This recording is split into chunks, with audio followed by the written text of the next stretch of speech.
সম্মানিত ভিউয়ার্স, আসসালামু আলাইকুম। অনেকের প্রশ্ন, শীতকালে ফ্রিজের পাওয়ার পজিশন কততে রাখবেন?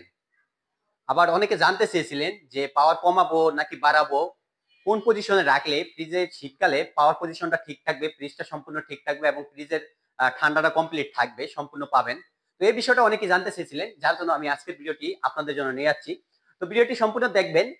ভিডিওটি আমি লং করবো না, শর্টের ভিতরে আমি আপনাদেরকে বুঝিয়ে দিয়ে আমি শেষ করে দিব। তো ভিডিওটি দেখবেন, আপনারা অবশ্যই সম্পূর্ণ দেখবেন, তাহলে জেনে যাবেন একটা ফ্রিজের শীতকালীন সময়ে পাওয়ার পজিশন কততে রাখা ভালো বা কততে রাখলে সবচেয়ে বেটার হয়।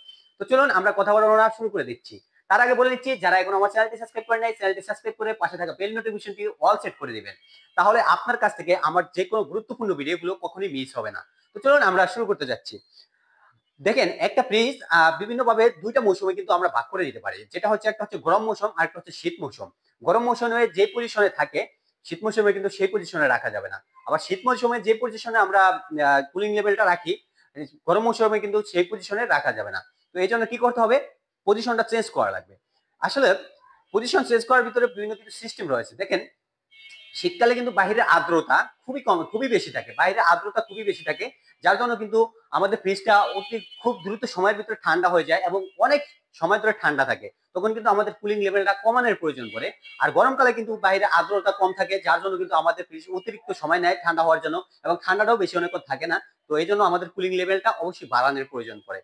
তো আমি আপনাদেরকে একটু প্রথম কুলিং থার্মোস্ট্যাট, যেটাকে ফ্রিজের বলা হয়, সেটার সাথে একটু পরিচয় করিয়ে দিচ্ছি। তো চলুন আমরা একটু দেখে নিচ্ছি যে থার্মোস্ট্যাট কোনটা, কোনটা দিয়ে আপনারা বাড়াবেন কমাবেন। এই যে আমি ফ্রিজটা খুলে নিলাম, আপনারা নর্মাল অংশে দেখতে পাবেন এই যে একটা থার্মোস্ট্যাট রয়েছে, এটাকে বলা হয় থার্মোস্ট্যাট। এই থার্মোস্ট্যাটটা মূলত আমরা বাড়িয়ে কমিয়ে ফ্রিজের কুলিং লেভেল সেট করে থাকি। তো এখন বিষয় হচ্ছে, কুলিং লেভেল যে সেট করে থাকি, তো শীতের সময় আমরা কুলিং লেভেলটা কত দিব, এটাই মুখ্য বিষয় আজকে জানার বিষয়। তো আমরা প্রধানত গরমকালে আমাদের কুলিং লেভেলটা নর্মালি যততে দিয়ে রাখি, সেটা হচ্ছে 3 থেকে 3.5-এর ভিতরে আমরা দিয়ে রাখি গরমকালে। তো গরমকালে দিয়ে রাখা, তারপরে হচ্ছে ফ্রিজের ব্যবহার, আপনার ব্যবহার উপর ডিপেন্ডস করে, আপনার ফ্রিজের মালামালের উপর ডিপেন্ডস করে। আপনি একটা ফ্রিজে কি পরিমাণ মালামাল রেখেছেন, ডিপ বলেন বা নর্মাল বলেন, নর্মাল অংশ বলেন, কি পরিমাণ মালামাল রাখবেন, এটার উপর কিন্তু আপনার ডিপেন্ডস করে যে আপনার ফ্রিজের পাওয়ার পজিশনটা আপনি কততে রাখবেন। তো চলুন তারপর আমি একটু ধারণা দিয়ে দিচ্ছি আপনাকে, কারণ এটা বলা খুবই দুঃসাধ্য যে কততে রাখা ভালো।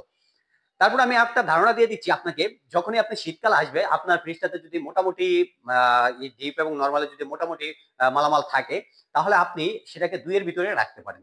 যদি মোটামুটি মালামাল থাকে তাহলে আপনি 2-এর ভিতরে রাখতে পারেন পজিশনটা। আর যদি আপনার এর চেয়ে বেশি বেশি থাকে, তার পুরো ভরপুর লোড থাকে আপনার ফ্রিজটাতে, তাহলে আপনি সর্বোচ্চ 2.5-এর ভিতরে রেখে দিবেন। আমি একটু দেখে দিচ্ছি আপনার কিভাবে রাখবেন। এই যে কুলিং লেভেলটা দেখতে পাচ্ছেন, এটা কিন্তু ফুল পাওয়ার, এই যে পাওয়ারটা রয়েছে এটা কিন্তু সাথে রয়েছে।